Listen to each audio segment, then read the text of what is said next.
घोसी लोकसभा के दूसरे सांसद बाबूराव सिंह की पुण्यतिथि है। इस पुण्यतिथि समारोह के सम्मानित अध्यक्ष,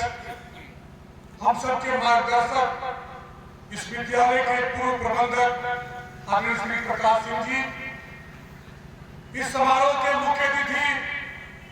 मऊ से लेकर बलिया तक के दर्जनों शिक्षण संस्थाओं के संरक्षक, गार्जियन और कांग्रेस में उत्तर प्रदेश कांग्रेस कमेटी के लंबे समय तक उपाध्यक्ष, लंबे समय तक महासचिव, विभिन्न पदों को सुशोभित करने वाले हम सबके गार्जियन, प्रमुख शिक्षाविद, प्रखर प्रतिभापूर्ण विद्वान माननीय सुरेश बहादुर सिंह जी, इस मंच पर बैठे हमारे गुरु और शिक्षक संघ की राजनीति में हमको मार्गदर्शन देने वाले आदरणीय श्री रविंद्र सिंह जी और कांग्रेस के नेता ब्रिजभूषण सिंह जी, किसान नेता देव प्रकाश राय जी और लोक दल के जिला अध्यक्ष भाई देवेंद्र सिंह जी के साथ हमारे यहाँ हदलपुर इंटर कॉलेज और छिछोर इंटर कॉलेज के प्रबंधक जो अखिल भारतीय कांग्रेस कमेटी के सदस्य भी हैं, मऊ सदस्य कांग्रेस के उम्मीदवार है भाई माधवेंद्र बहादुर सिंह जी, भाई प्रदीप जी, सपा के नेता रामाश्रय राय जी, महेंद्र गुप्ता जी, मुस्तकीम जी, अजय गुप्ता जी और इस कार्यक्रम को संचालित कर रहे ऋषिकेश जी और इस कॉलेज के लोकप्रिय प्रबंधक जो कांग्रेस के विभिन्न पदों को जिले के महासचिव, इस ब्लॉक के ब्लॉक अध्यक्ष से लेके विभिन्न दायित्वों का आपने बड़ी ही मजबूती के साथ निर्वहन किया, शक्ति प्रदान किया। भाई धनंजय सिंह जी, उपस्थित इस इलाके के तमाम नागरिक साथी मित्रों, बाबूराव सिंह की पुण्यतिथि है। मैं पिछले पुण्यतिथियों में भी आया हूँ। हमारे यहाँ के एक बड़े बाबू थे, उनके साथ मैं बाबूराव सिंह के घर आया, हजरतपुर की रिश्तेदारी है, लोक प्रताप जी के साथ जब आया तो बाबूराव सिंह बैठे हुए थे एक चारपाई पर, एक डंडा लिए हुए थे।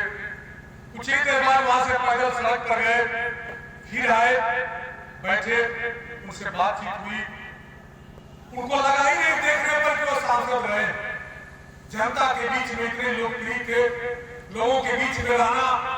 अपने के लोगों के बीच में समाहित करके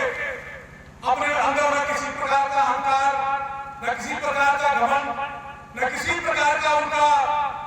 जो आज के नेता है उस प्रकार का उनका ना कोई पोजीशन था, ना कोई पहनावा था। एक साधारण किसान, एक साधारण व्यक्ति जैसे व्यक्ति थे।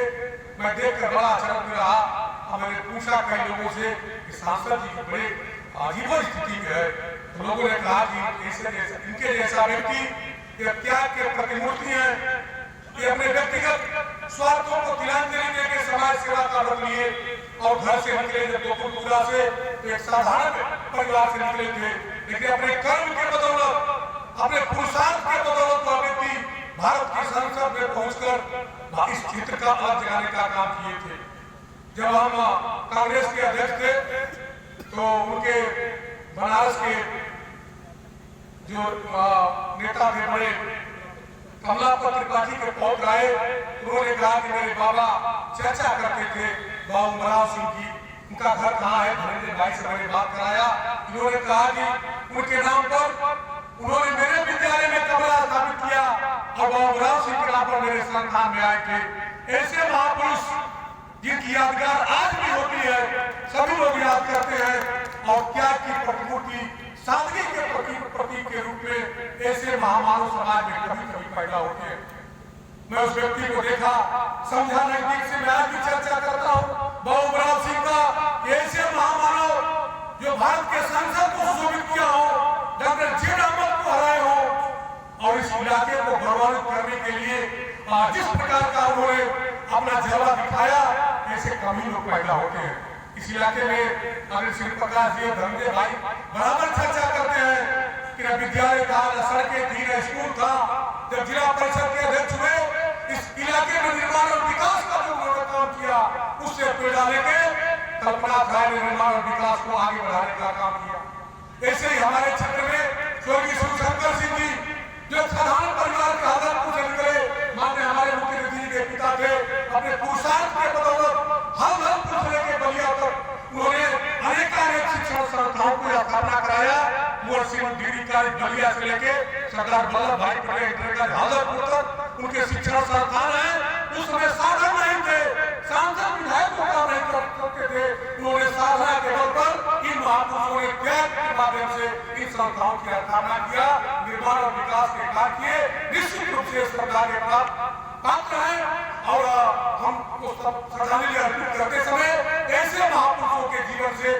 कुछ सीख लेनी चाहिए, कोई न कोई आदर्श लेना चाहिए, प्रेरणा लेनी चाहिए। हम सिर्फ जयंती और स्मृति मनाएं, उसको भूल जाए, इन महापुरुषों को याद करके अब उसका मनाने का कोई सार्थकता नहीं है।